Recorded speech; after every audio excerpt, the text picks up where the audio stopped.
बारे में बता रहे थे। हाँ,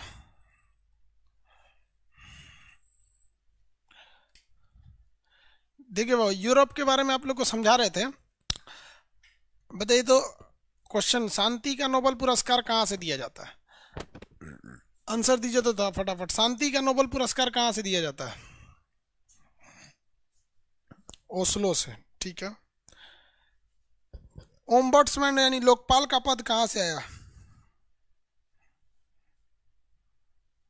लोकपाल का पद कहाँ से आया? लोकपाल।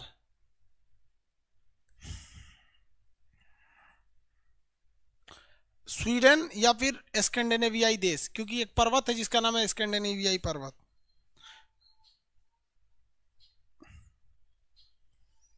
स्कैंडिनेवियाई पर्वत के पास से स्वीडन है। सही, एक्यूरेट आंसर तो स्वीडन है। झीलों का देश, झीलों का देश।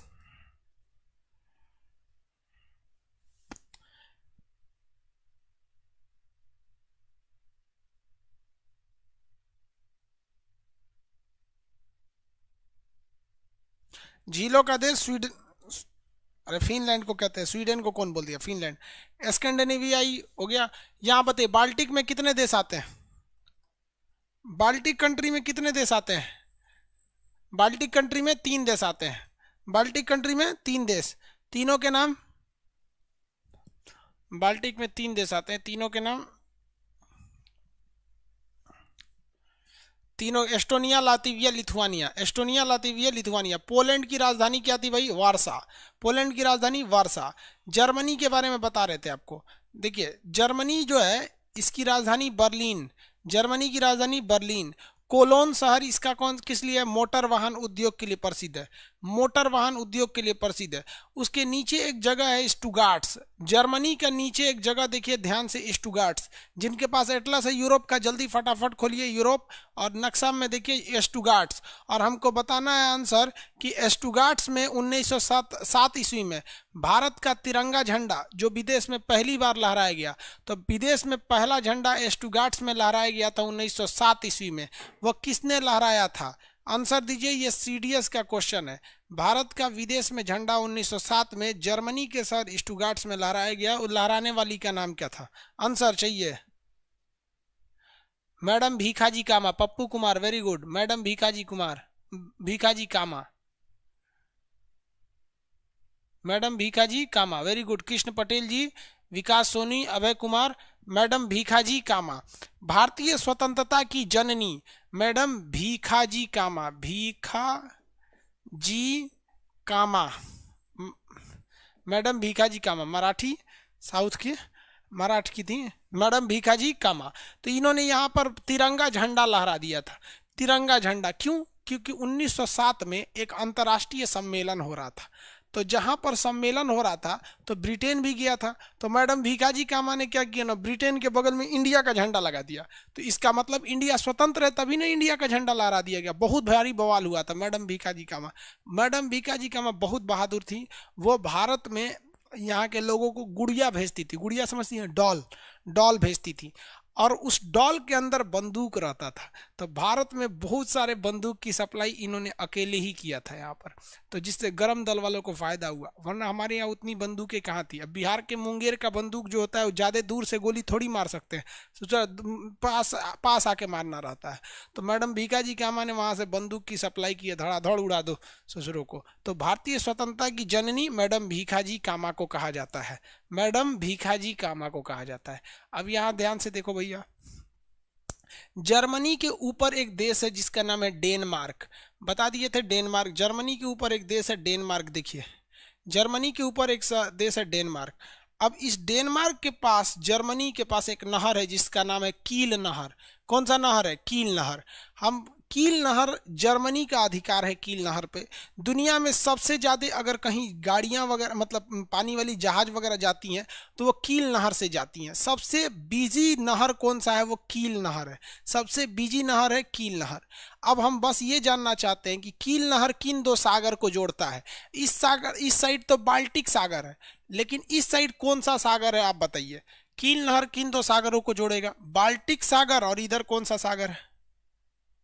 बाल्टिक सागर, इधर कौन सा सागर? आंसर चाहिए।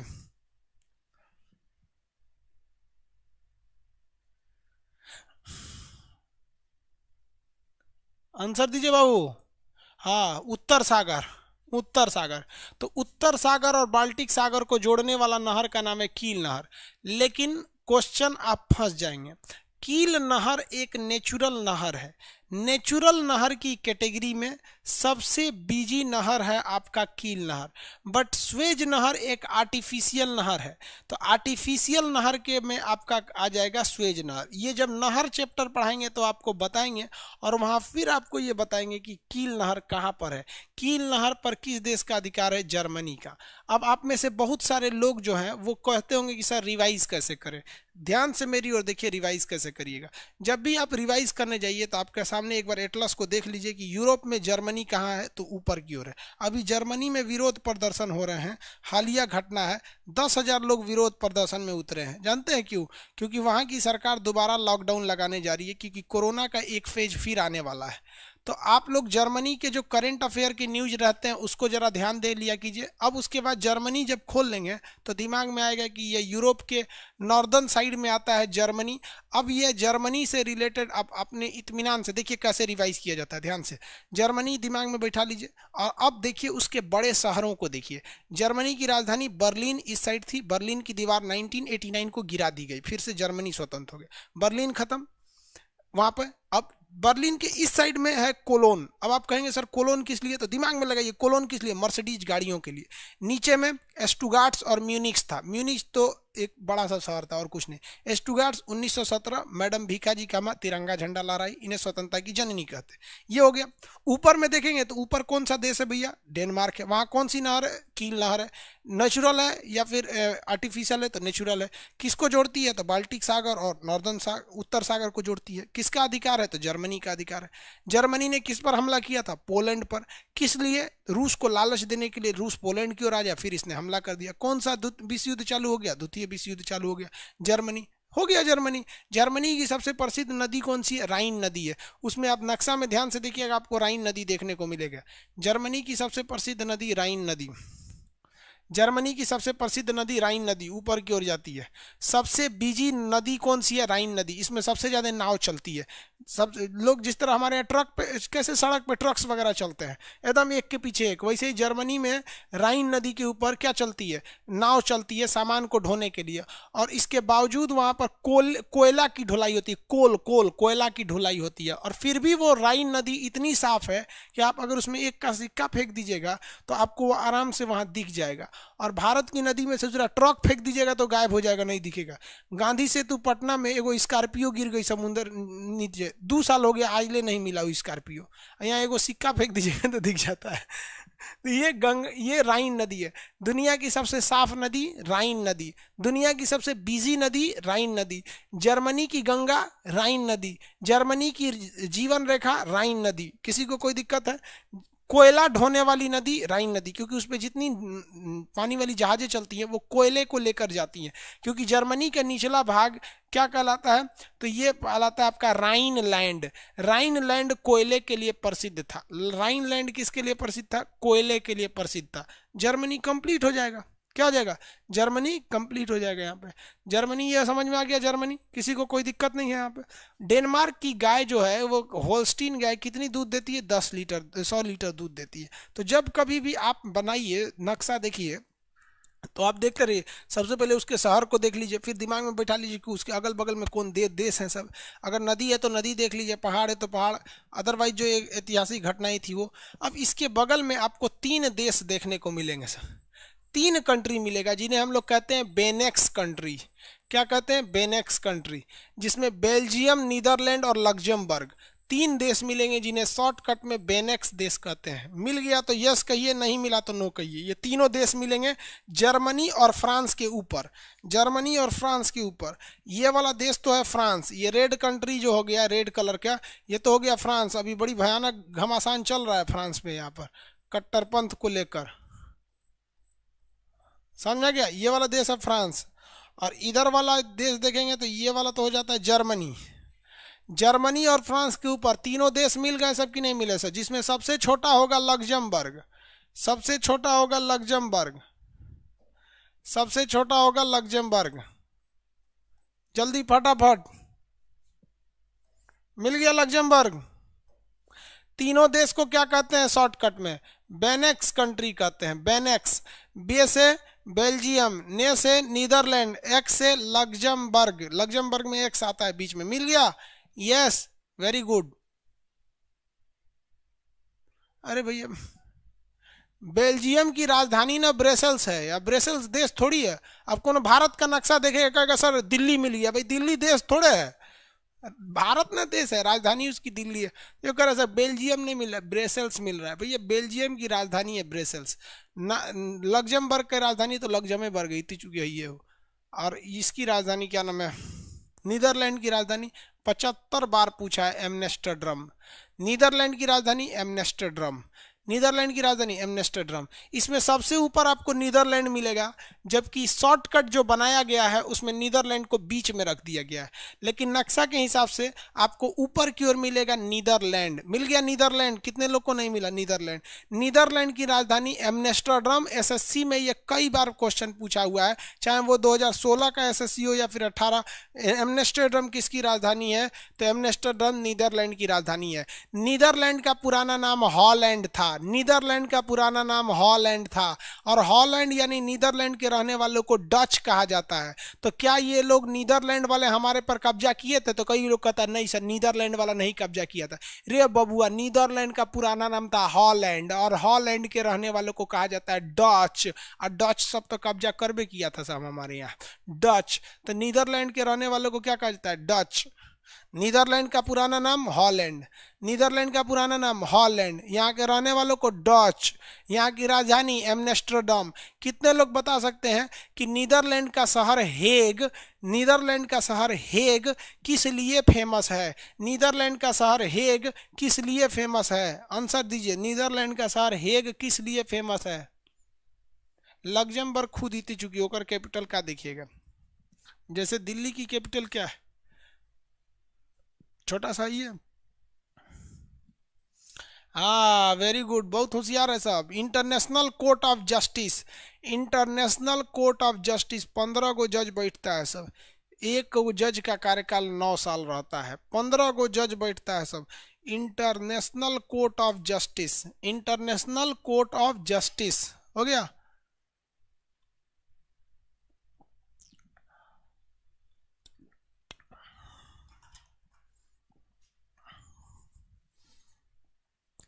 इंटरनेशनल कोर्ट ऑफ जस्टिस कितने जज बैठते हैं? 15। एक जज का कार्यकाल 9 साल, एक जज का कार्यकाल 9 साल। अभी इसमें कौन से जज हैं जो भारत के हैं? कितने लोग बता सकते हैं? इसमें एक भारत के जज अभी भी हैं, 2026 तक रहेंगे। कितने, कौन बता सकता है उस जज का नाम? अभी भी उसमें एक जज हैं भारत के, जज का नाम बता दीजिए। अरे भाई नरेंद्र सिंह तो पहले जज थे, अभी कौन है? अमर कुमार, दलबीर भंडारी नाम है, दलबीर सिंह नहीं, भंडारी साहब, वेरी गुड, दलबीर भंडारी। ये हम कई वीडियोस में बनाए भी हैं। नेपाल जब इंटरनेशनल कोर्ट में जाने वाला था तो हम उस समय वीडियो बनाए थे। करंट टॉपिक आप यूट्यूब पे देखते रहिएगा, वो हम वैसे ही टॉपिक बनाते हैं यूट्यूब पर जो यूपीएससी है या फिर किसी एग्जाम से रिलेटेड अच्छा रहता है, मेंस वगैरह के लिए। तो दलबीर भंडारी भारत के एक जज हैं। कितने लोग बता सकते हैं कि नीदरलैंड का सबसे बड़ा बंदरगाह कौन सा है? ये क्वेश्चन आपको बता देते हैं हम, ये पीसीएस का क्वेश्चन पूछा हुआ था यूपी पीसीएस में कि पूरे यूरोप का सबसे बिजी बंदरगाह कौन सा है, यानी सी पोर्ट सबसे बिजी कौन सा है। हम आपको ट्रिक दे देते हैं कि वह नीदरलैंड की राजधानी एम्स्टर्डम के करीब है, लेकिन उसका नाम इस नक्शे में नहीं दिया है। कितने लोग जानते हैं कि पूरे यूरोप का सबसे व्यस्त बंदरगाह कौन सा है जो नीदरलैंड में? नाम बता सकते हैं? बंदरगाह का नाम बता देंगे। रोटोड्रम नहीं है, वेरी गुड। पूजा भारती स्टारडम बंदरगाह, वेरी गुड। पूजा भारती स्टारडम बंदरगाह, वेरी गुड। यूरोप का सबसे बड़ा बंदरगाह स्टारडम बंदरगाह है जो नीदरलैंड के राजधानी एम्स्टर्डम के करीब है स्टारडम बंदरगाह, जो नक्शा में नहीं देता है, नक्शा में नहीं देता है। समझ में आ गया कि नहीं है? अब जरा देखिए कितना इजी है आपको याद इस सब को पढ़ना। कैसे पढ़ना होगा देखिए, सपोज हमें नीदरलैंड का रिवाइज करना है, तो हम सबसे पहले वर्ल्ड का नक्शा खोलेंगे। किसका नक्शा खोलेंगे? वर्ल्ड का। अब इस वर्ल्ड के नक्शा में हम सीधे पहले आ जाएंगे कहाँ पर? यूरोप में। यूरोप कहाँ है भैया? यहाँ पर। अब इस यूरोप में कहाँ होगा नीदरलैंड? तो ऊपर होगा, यहाँ पे नीदरलैंड होगा। अब नीदरलैंड यहाँ आ गए, अब यूरोप के नक्शा में नीदरलैंड देख लेंगे यहाँ पे। नीदरलैंड किस ग्रुप में आता है? तो बेनेक्स वाले में आता है। अब नीदरलैंड को याद करते हैं। नीदरलैंड का पुराना नाम हॉलैंड, यहाँ के लोगों को डच, राजधानी एम्स्टर्डम, यहाँ के शहर हेग में इंटरनेशनल कोर्ट ऑफ जस्टिस है जिसमें 15 जज हैं, एक जज का कार्यकाल 9 साल। यहाँ का बंदरगाह स्टारडम बंदरगाह, जो पूरे यूरोप में सबसे बिजी सी पोर्ट है यानी बंदरगाह है। नीदरलैंड खत्म। अब कौन सी पूछेगा नीदरलैंड से? हम नीदरलैंड के रहने वाले हैं, जो गली मोहल्ला पूछेगा। एक अमेरिका के लोग से, एक नीदरलैंड वाले से भारत से क्या उम्मीद करते हैं? उसको पता होगा पटना कहाँ है, उसको पता होगा भोपाल कहाँ है? नहीं, क्या करेगा जान के? यहाँ उसको दिल्ली मुंबई से पता है, दिल्ली मुंबई पता होगा, कलकत्ता पता होगा, जो बड़े बड़े शहर है, बेंगलोर चेन्नई, ये सब चीज़ें। बाकी अब कहिएगा कि हमारे गांव का भैंस कहाँ बनाती है, बताओ नीदरलैंड का आदमी क्या बताएगा? नीदरलैंड हो गया, किसी को कोई दिक्कत नहीं नीदरलैंड में। स्टारडम बंदरगाह, वेरी गुड। सब लोग का सही है जी, सब जानता था, सब होशियार है सब।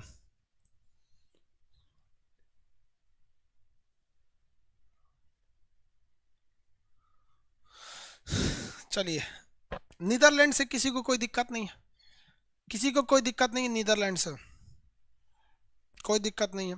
चलिए, उसके नीचे बेल्जियम है। कितने लोग बताएंगे बेल्जियम की राजधानी? हाँ, ब्रसेल्स है। जस्ट उसके नीचे है बेल्जियम। देखिए 3 गो देश है सब ना, तो ये ऊपरा वाला, ये जो है ऊपरा वाला, ये नीदरलैंड है, और उसके नीचे वाला ललका, ये वाला बेल्जियम है। कौन है? बेल्जियम। बेल्जियम की राजधानी ब्रुसेल्स। ब्रसेल्स। ब्रसेल्स में कौन सी सेना का मुख्यालय है? नाटो सेना का मुख्यालय है। नाटो सेना का मुख्यालय है। नाटो का गठन 1948 में हुआ था। इसमें टोटल कितने देश हैं? 29 देश हैं।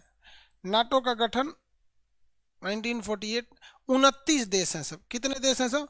29 देश हैं सब, 29 देश। 49 में हुआ था गठन इसका, 48 में नहीं हुआ था, 49 में। कितने देश हैं? 29। पहले कितने देश थे? 28 देश थे।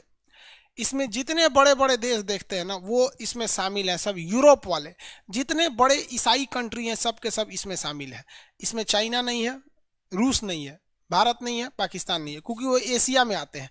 और ये नॉर्थ अटलांटिक, यानी ये सागर जो है ना Atlantic, North Atlantic Treaty Organization है। यानी यह संगठन किसका है? वैसे देशों का संगठन जो इस समुंदर से सीमा रखते हैं। ये अटलांटिक सागर है, नॉर्थ अटलांटिक सागर है, ये नॉर्थ अटलांटिक ट्रीटी ऑर्गेनाइजेशन, इसी को कहते हैं नाटो। तो जो देश इस समुंदर से सीमा रखते हैं, जैसे कनाडा है, अमेरिका है, मैक्सिको है, ब्रिटेन है, फ्रांस है, इटली है, जर्मनी है, ये सब जो देश, इससे तुर्की उर्की है सब, ये सब स्पेन है, ये जो सीमा रखते हैं नाटो देश हैं।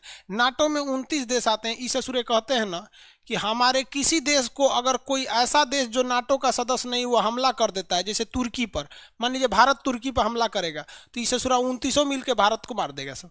इसीलिए देख रहे हैं ना तुर्की कितना छटपटाता है, तैयबुल अर्दोगान, ये कर देंगे वो कर देंगे, अपने दम पे कूद रहा है, तुम नाटो के दम पर कूद रहा है कि नहीं? नाटो समझ में आ गया? नाटो का मुख्यालय कहाँ है? बेल्जियम की राजधानी ब्रसेल्स में। बेल्जियम की राजधानी ब्रसेल्स में नाटो का मुख्यालय है। कितने लोग बता सकते हैं कि बेल्जियम में, यानी बेल्जियम में सबसे प्रमुख युद्ध का मैदान कौन सा था? बेल्जियम में सबसे प्रमुख युद्ध का मैदान, बेल्जियम में सबसे प्रमुख युद्ध का मैदान, कितने लोग बता सकते हैं इसे? नाटो 1949 में था बाबू, हम तो बोल ही दिए थे ना, गलती से 48 लिख दिए थे। Waterloo, very good. Abhijit Anand, Waterloo का मैदान, वेरी गुड। बहुत से लोग, प्रवीण कुमार, अनिल कुमार, सुमित, अभिजीत, सब लोग भाई वाटरलू का मैदान, वाटरलू का मैदान है, वेरी गुड। वाटरलू का मैदान।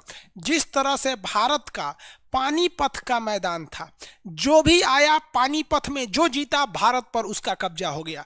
चाहे वो पानीपत की पहली लड़ाई 1526 में बाबर जीत के भारत पर आक्रमण करके जीत लिया हो, चाहे वो 1556 का पानीपत की द्वितीय लड़ाई जिसमें अकबर जीत गया हो, चाहे वो 1761 का पानीपत का तीसरी लड़ाई जिसमें अहमद शाह अब्दाली जीत गया हो। जिसने जीता पानीपत पूरा भारत उसका।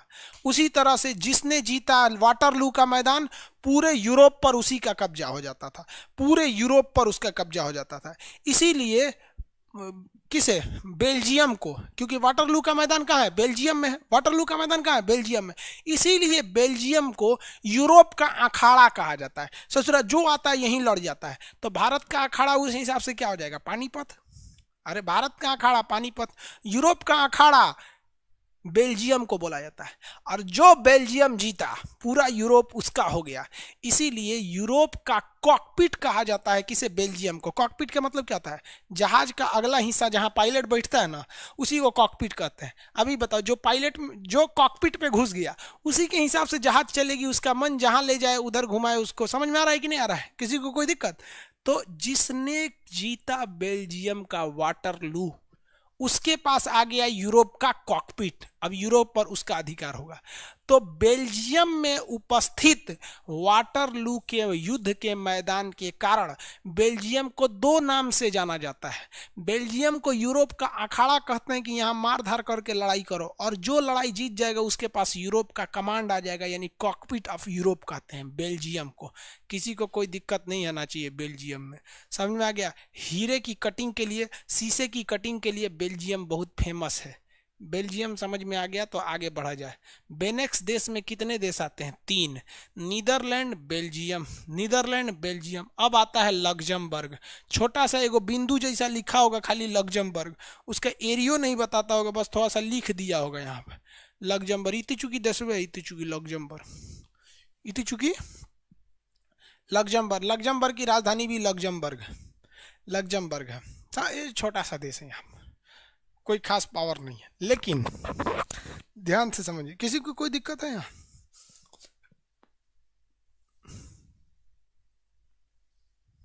पता नहीं क्या कहता है। होल्स्टीन गाय भारत में क्यों नहीं आती है सर? ठंडा मार देगा उसे, गर्मी में मर जाएंगी सर, इसलिए उसका क्रॉसिंग करके ना होल्स्टीन फिजिशियन लाते हैं। कल का क्लास नहीं किया था ये लोल। बैल है, बैल गाय के बारे में पूछ रहा है, कल बताए तो थे ही। आगे देखा जाए लग्जमबर्ग को। लग्जमबर्ग एक छोटा सा देश है। जरा देखिए कि हम हिंदुस्तान वाले, कल्पना कीजिए कि कोई ऐसी बिल्डिंग की कल्पना कीजिए जहां पर भारत का नेता, पाकिस्तान का नेता, चाइना का, भूटान का नेता, यानी एशिया के लोगों के लिए एक कॉमन संसद भवन की कल्पना कर सकते हैं। एशिया के लोगों के लिए, जिसमें एशिया के सारे नेता बैठ के अपना डिसीजन ले, कोई एक कॉमन संसद। साला पहले दिन झगड़ा इस बात का होगा कि वो बनेगा कहाँ। चाइना कहेगा हमारे यहाँ, भारत कहेगा हमारे यहाँ, पाकिस्तान कहेगा हमारे यहाँ। जब पाकिस्तान में बन जाएगा तो कोनो जेबे नहीं करेगा, जो कब कोना को बम मारेगा तो पता ही नहीं चलता। बन सकता है? नहीं बन सकता, क्योंकि हमारी लड़ाई है, सीमा विवाद चल रहा है, जाति धर्म हर चीज का विवाद चल रहा है, और हम लोग बहुत अशिक्षित हैं एशिया वाले लोग। अब ये लोग, यूरोप वालों ने अपना एक कॉमन संसद भवन बनाया है। सोचिए भाई साहब कितने डेवलप हैं ये यूरोप वाले, अपना एक कॉमन संसद भवन बनाए हैं, और वो कॉमन संसद भवन लग्जमबर्ग में है। तो कहा, क्वेश्चन जाता है कि यूरोपीय संघ का, यानी यूरोपीय यूनियन का एक कॉमन संसद कहां पर है? वो लग्जमबर्ग में है। सोचिए, यूरोपीय यूनियन का कॉमन संसद लग्जमबर्ग में स्थित है। कॉमन संसद कहां पर स्थित है बबुआ? लग्जमबर्ग में स्थित है। तो बताइए लग्जमबर्ग में किस लिए फेमस है? कॉमन संसद के वजह से, कॉमन संसद के वजह से फेमस है। आगे बढ़े, आगे बढ़े।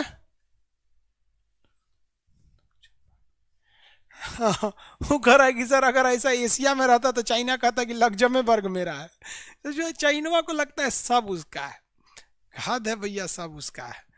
यहाँ चाइना, चाइना के पास सबसे बड़ा चीज जानते हैं क्या है? चाइना इतना आगे क्यों गया? उसने अपने यहाँ किसी भी धर्म को पनपने नहीं दिया। इवन चाइना का ओरिजिनल ऑफिशियल तो उसका कोई धर्म नहीं है, बौद्ध धर्म है। इवन बौद्ध धर्म को भी वो आगे नहीं जाने देता है। दलाई लामा को कूच काच के भगा दिया इंडिया से, ज्यादा कोई वहाँ दलाई। आप बताइए बौद्ध धर्म का सबसे बड़ा गुरु कौन है? पूरी दुनिया में बौद्ध धर्म का सबसे बड़ा गुरु कौन है? दलाई लामा। जबकि बौद्ध धर्म सबसे ज्यादा किस देश में? चाइना में। वो बौद्ध धर्म को भी नहीं बढ़ने देता है, इस्लाम धर्म को भी नहीं बढ़ने देता है, सिख धर्म, जैन धर्म, किसी भी धर्म को नहीं बढ़ने देता। कोई धर्म बढ़ेगा कूच काच के रद्द कर देगा वहां पर। इसीलिए वो आगे है और हम लोग इसीलिए पीछे हैं क्योंकि हम पहले धर्म फर्स्ट आ जाता है यहाँ पर, धर्म, और उसके बाद आ जाता है जाति। हम इसी में रहते हैं और अगले 100 साल तक हम इससे बाहर आने वाले नहीं हैं। इसलिए अगले 100 साल तक कोई नहीं। कई लड़का कर रहा है सर बिहार इलेक्शन पे कुछ बोलिए ना। हम क्या बोलेंगे रे? हमरा पता है कौन जात वाला किसको वोट देता है, हम क्या बोलेंगे उसमें? उसको विकास से मतलब नहीं है, उसको पता है कि किस जाति का है, किस धर्म का है, किसको वोट देगा। और जो बिहार के स्टूडेंट है उनको भी पता है कि फलानिया आदमी किसको वोट देता है। समझा गया कि नहीं?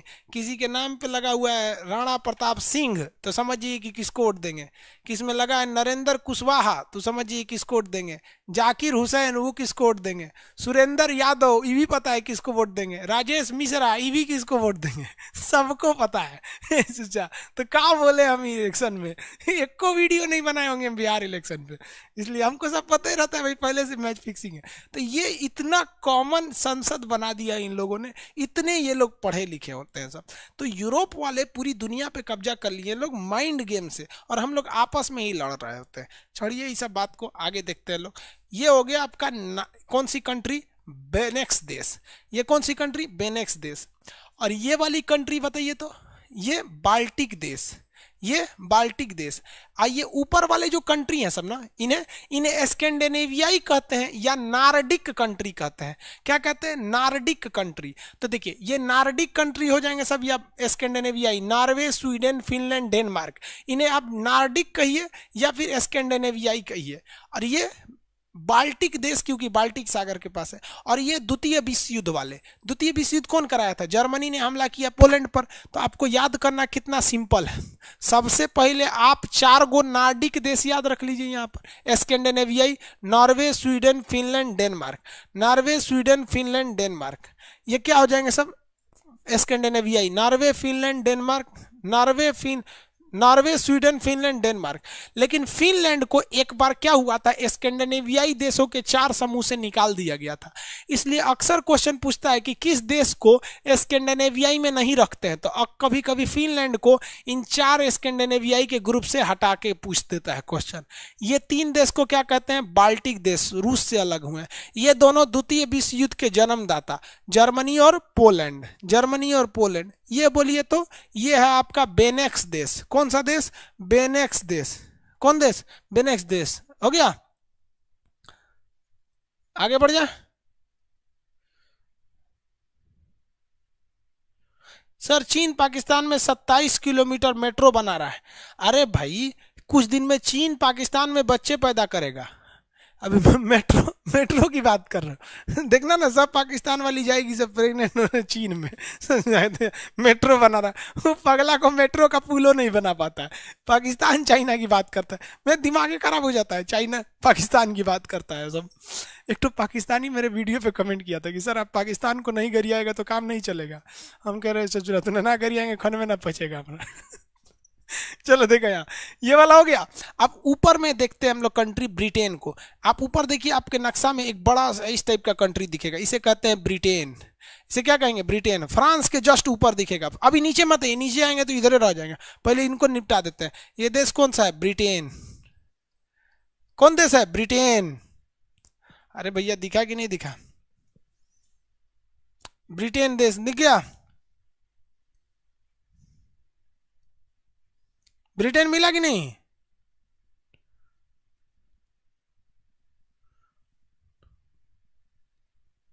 आगे बढ़े, ब्रिटेन मिल गया। ये है ब्रिटेन। ये देश कौन सा है? ब्रिटेन है। ब्रिटेन 3 देशों का एक समूह है। कितने देशों का? 3 देशों का समूह है। ब्रिटेन 3 देशों का समूह है। देखो भैया, सबसे ऊपर वाले का नाम है स्कॉटलैंड, बीच वाले का नाम है वेल्स, और नीचे वाले का नाम है इंग्लैंड। तो निचवा इंग्लैंड, उसके ऊपर वेल्स। याद करिए, प्रिंस ऑफ वेल्स आ रहे थे, वेल्स के राजकुमार भारत में आ रहे थे, तो उनके याद में बनाया गया, उनके स्वागत के लिए गेटवे ऑफ इंडिया। तो वेल्स के राजकुमार थे, समझा गया। और इंग्लैंड की महारानी के याद में बनाया गया विक्टोरिया मेमोरियल, और वेल्स के राजकुमार के याद में बनाया गया इंडिया गेट। और स्कॉटलैंड के रहने वाले थे एओ ह्यूम, जिन्होंने कांग्रेस की स्थापना कर दिया था। तो ये तीनों मिलकर बनता है ब्रिटेन। ब्रिटेन में कितने देश? 3 देश। निचवा में इंग्लैंड, वहां की महारानी, ऊपरा में वेल्स, वेल्स के राजकुमार, महारानी के बिया हो गई ले लो हुआ, वेल्स, प्रिंस ऑफ वेल्स। उसके ऊपर स्कॉटलैंड, एओ ह्यूम कहाँ के थे? स्कॉटलैंड के। तीनों को मिला देते हैं तो बन जाता है ग्रेट ब्रिटेन। हमारे ऊपर कब्जा किसने किया था? इंग्लैंड वालों ने? गलत। वेल्स वालों? गलत। स्कॉटलैंड? गलत। तीनों का एक गो में संधियान था, तीनों को मिला देते हैं तो बनता है ब्रिटेन। ये तीनों अलग अलग रियल में देश हैं, लेकिन तीनों अपने लिए अलग अलग फैसले भी ले सकते हैं। जो इंग्लैंड का राजा होता है, मतलब जो इंग्लैंड का प्रधानमंत्री होता है, प्रधानमंत्री चारों ओर से चुना जाता है। इतना समझिए कि ये 3 देशों का एक ऐसा ग्रुप है जिनका डिसीजन इंग्लैंड से लिया जाता है। तो बताइए ब्रिटेन में कितने देश? 3। England, Wales, Scotland. England, Wales, Scotland. England, Wales, Scotland. समझ में आ गया? नहीं समझा लोग अभी?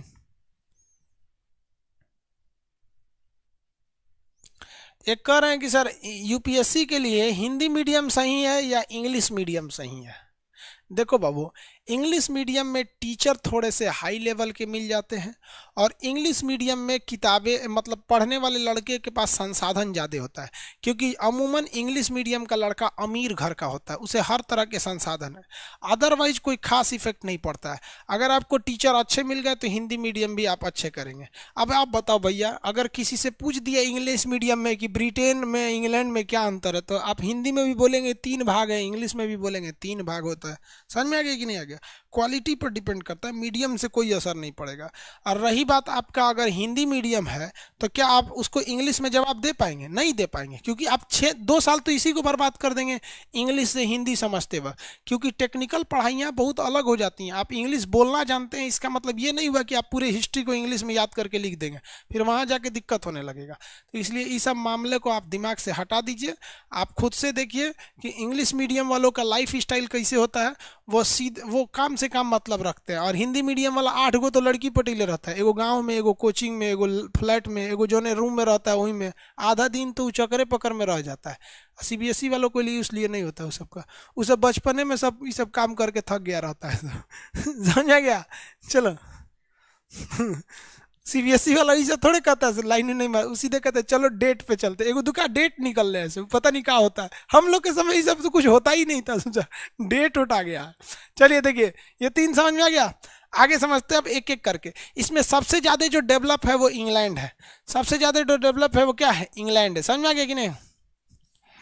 सबसे ज्यादा डेवलप इंग्लैंड है। इंग्लैंड की राजधानी लंदन है, इंग्लैंड की राजधानी लंदन है। वेल्स की राजधानी कैस्केड है, और स्कॉटलैंड की राजधानी ग्लासगो है। स्कॉटलैंड की राजधानी ग्लासगो है। इंग्लैंड की राजधानी लंदन, इंग्लैंड की राजधानी लंदन है। इंग्लैंड की राजधानी लंदन, देखिए उसमें लंदन मिलेगा आपको, देखिए इंग्लैंड की राजधानी लंदन मिलेगा आपको। यूनाइटेड लंदन मिला? नहीं मिला? अरे भाई लंदन नहीं मिला। लंदन के ऊपर वहीं पे मिलेगा बर्मिंघम। इंग्लैंड की महारानी का घर कहाँ पर है? Birmingham palace. इंग्लैंड की महारानी का घर कहाँ है? Birmingham palace. इंग्लैंड की महारानी का घर कहाँ है? Birmingham palace. Birmingham palace. England में 2 सबसे प्रमुख यूनिवर्सिटी के नाम बता दीजिए, जान जल्दी बताइए। इंग्लैंड के 2 प्रमुख यूनिवर्सिटी के नाम, इंग्लैंड के 2 प्रमुख यूनिवर्सिटी के नाम।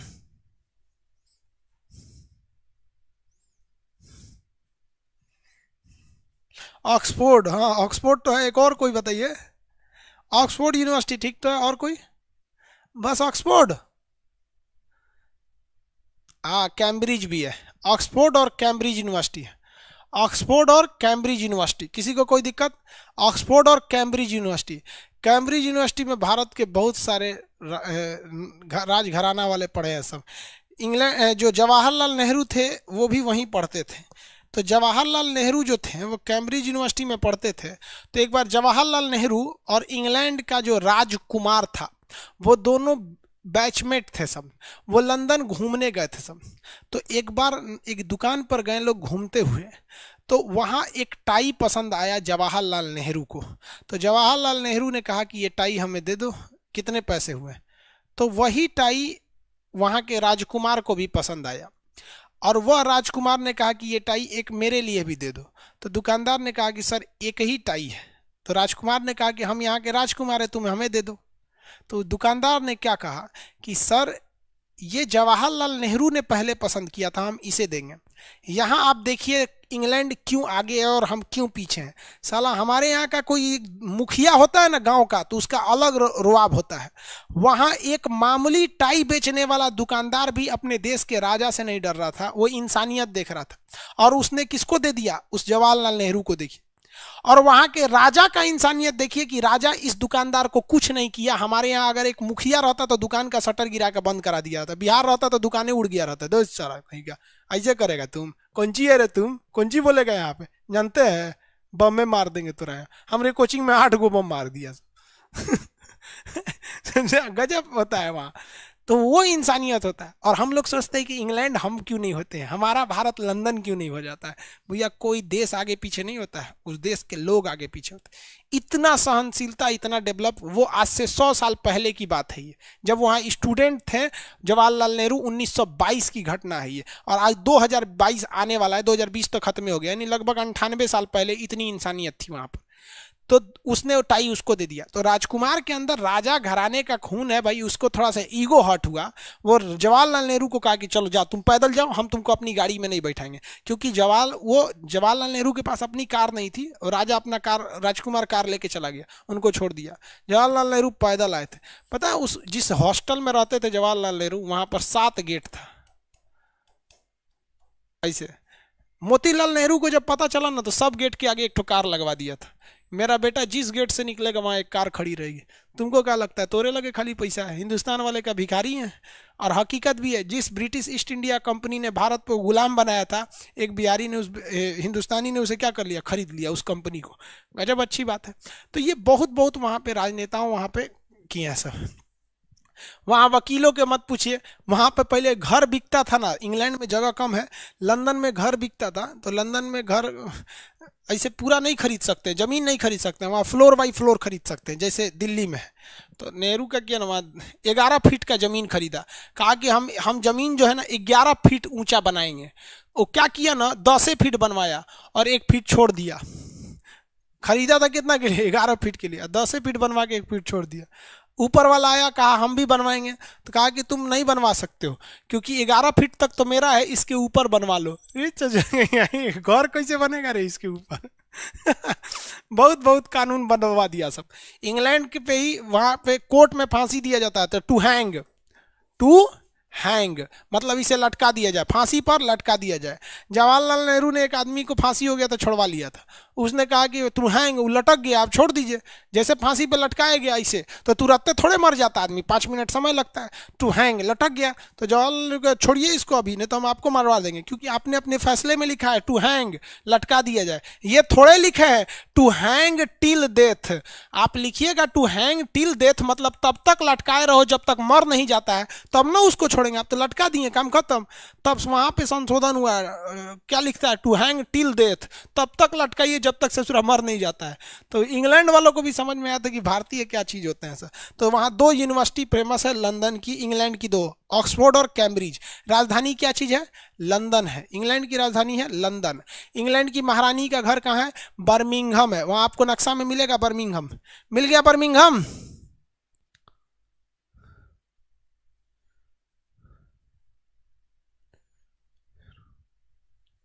यूरोप वाला इतना चेस क्यों खेलता है? चेस उनको पसंद है भाई। इंडिया वाला आप देखिएगा इतना क्रिकेट क्यों देखता है? जबकि दुनिया में सबसे ज्यादा फेमस तो फुटबॉल है। हम लोग को फुटबॉल अच्छे नहीं लगता है। फुटबॉल अच्छा लगेगा किसी को? इंडिया में किसी को फुटबॉल देखना अच्छे नहीं लगता है। एक चुटकुला है कि बिहार के मुख्यमंत्री लालू प्रसाद यादव को फुटबॉल दिखाने कोई लेके चला गया, तो फुटबॉल देखे 1 घंटा से देख रहे थे। पूछे कि सब आदमी मिल के इसको गेंदा को काहे मार रहा है, तो उसने कहा कि सर इसको गोल करने के लिए मार रहा है ना, गोल करना है। तो लालू प्रसाद यादव कहा कि जुड़ाऊ तो अपने गोल है रे, अब उसको कितना गोल करेगा। अरे भाई ये गोल तो दूसरा ना, उनको लग रहा था कि गेंदवा को गोल करेगा। ऐसे एक चुटकुला की तरह है। तो इंडिया अलग अलग देशों का अलग अलग पसंद होता है। इंग्लैंड समझ में आ रहा है कि नहीं है? अब जरा वेल्स में आइए। वेल्स में एक बहुत बड़ा शहर मिलेगा मैनचेस्टर। फटाफट देखिए, वेल्स में एक बहुत बड़ा शहर मिलेगा मैनचेस्टर। अरे अभी बताएंगे यूनाइटेड किंगडम किसे कहते हैं। अभी ब्रिटेन पे पढ़ना पहले, उसके बाद यूनाइटेड किंगडम बताएंगे। मैनचेस्टर मिल गया? ये पगला जल्दी देखो, मैनचेस्टर मिला कि नहीं मिला? अरे कोनवा में होगा मैनचेस्टर और लिवरपूल। मैनचेस्टर और लिवरपूल, मैनचेस्टर और लिवरपूल। दुनिया की पहली ट्रेन 1825 में कहाँ चली थी? मैनचेस्टर और लिवरपूल के बीच में। मैनचेस्टर और लिवरपूल के बीच में मिल गया। मैनचेस्टर और लिवरपूल मिल गया। वेल्स के 2 सबसे बड़े शहर मैनचेस्टर और लिवरपूल मिल गया कि नहीं मिल गया? यहाँ कोना में होगा मैनचेस्टर और लिवरपूल। बताइए तो मैनचेस्टर किस चीज के लिए फेमस है? मैनचेस्टर किस लिए फेमस है? फटाफट आंसर चाहिए हमको।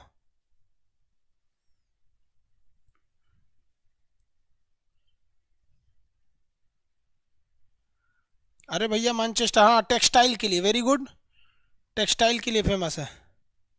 कॉटन, हाँ कपड़ा उद्योग टेक्सटाइल के लिए फेमस है। कॉटन उद्योग टेक्सटाइल के लिए फेमस है। किसी को कोई दिक्कत नहीं? देखिए कैसे याद रखिएगा। लंदन में 2 शहर याद रखिएगा, इंग्लैंड में 2 शहर याद रखिएगा, लंदन राजधानी और बर्मिंघम पैलेस वहाँ की महारानी का घर। इंग्लैंड में 2 यूनिवर्सिटी, कैम्ब्रिज और ऑक्सफोर्ड। स्कॉटलैंड में वेल्स में 2 शहर, मैनचेस्टर लिवरपूल के बीच में पहली ट्रेन, और मैनचेस्टर सूती वस्त्र के लिए। ये है ऊपर वाला कौन सा जगह? स्कॉटलैंड। कौन सा जगह है? स्कॉटलैंड, सबसे ऊपर Scotland. A O Hume, Allan Octavian Hume Scotland के थे जिन्होंने कांग्रेस की स्थापना किया था। किसी को कोई दिक्कत नहीं? स्कॉटलैंड आगे बढ़ जाए। स्कॉटलैंड हो गया, किसी को कोई दिक्कत नहीं? स्कॉटलैंड, इन तीनों को मिला देते हैं तो क्या बन जाता है? ब्रिटेन। लेकिन इधर देखिएगा ना, इधर एक साइड में, तो यहां पर आपको एक ठो मिलेगा आयरलैंड, एगो उत्तरी आयरलैंड, छोटा सा मिलेगा उत्तरी आयरलैंड, और बड़ा सा मिलेगा आयरलैंड। देखिए ध्यान से, बड़ा सा मिलेगा आयरलैंड और छोटा सा मिलेगा उत्तरी आयरलैंड। देखिए ध्यान से, जिस कलर का ब्रिटेन है उसी कलर का यहाँ थोड़ा सा रंगा होगा। ध्यान दीजिए, लिखा होगा उसमें बेलफ्रास्ट यानी उत्तरी आयरलैंड। देखिए ध्यान से, बेलफ्रास्ट लिखा होगा। ध्यान से देखें, ये छोटा सा एरिया है, इसे हम लोग उत्तरी आयरलैंड कहते हैं। एक्चुअली ये आयरलैंड जो है ना, वो एक द्वीप है, ऐसे द्वीप है। इसका ऊपरी भाग कहलाता है उत्तरी आयरलैंड और नीचे वाला ये कहलाता है आयरलैंड। आयरलैंड की राजधानी डबलिन और इसका राजधानी जो है बेलफ्रास्ट है, उत्तरी आयरलैंड। सबको मिल गया। नॉर्दर्न आयरलैंड की कैपिटल है बेलफ्रास्ट। देखिए ध्यान से, उत्तरी आयरलैंड मिल गया कि नहीं मिला? अरे नहीं मिला जी। अरे बकलोलवा, हाँ ना बोलो ना, मिला कि नहीं मिला? उत्तरी आयरलैंड मिल गया ना? स्कॉटलैंड नहीं मिला, लिखेगा थोड़े ना स्कॉटलैंड है, ऊपरी भाग है। मिल गया ना? हाँ। तो देखिए ध्यान से बबुआ, बबुआ लोग देखो ध्यान से।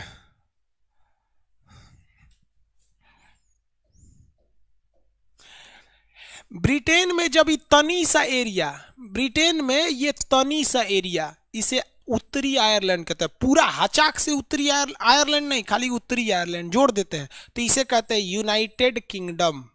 ब्रिटेन प्लस उत्तरी आयरलैंड को मिला देंगे तो यूनाइटेड किंगडम क्या बन जाता है? United kingdom. तो यूनाइटेड किंगडम में कितने? 4 गो। यूनाइटेड किंगडम में कितने? 4 गो। ब्रिटेन में तो 3 गो था ही, एगो उत्तरी आयरलैंड भी घोंप लिया तो क्या बन गया? वो यूनाइटेड किंगडम बन गया। क्या बन गया? United kingdom. तो ब्रिटेन में कई गो? 3 गो। कौन कौन? England, Wales, Scotland. ऊपरी भाग का नाम क्या है? स्कॉटलैंड। ऊपरी भाग का नाम स्कॉटलैंड। वो दिखेगा थोड़ी ना स्कॉटलैंड, सब दिखिए जाएगा तो पढ़ने हमरा से कौन आएगा? स्कॉटलैंड। समझ में आ रहा है कि नहीं आ रहा है? किसी को दिक्कत? ब्रिटेन में जब एक और भाग को जोड़ देते हैं तो क्या बन जाता है? United kingdom. यूके बोलते हैं जिसे, यूके, यूनाइटेड किंगडम।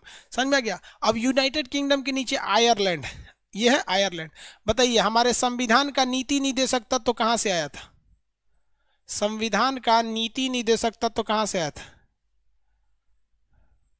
नीति निदेशक तत्व, directive principle of state policy, DPSP, कहाँ से आया था? आयरलैंड से आया था। और आयरलैंड कहाँ से लाया था? स्पेन से लेके आया था। आयरलैंड स्पेन से लेके आया था। किसी को कोई दिक्कत नहीं? आयरलैंड कहाँ से आया था? स्पेन से लेके आया था आयरलैंड। आयरलैंड की सबसे फेमस महिला का नाम बता सकते हैं जो भारत की स्वतंत्रता में भाग ली थी? आयरलैंड की सबसे फेमस महिला का नाम?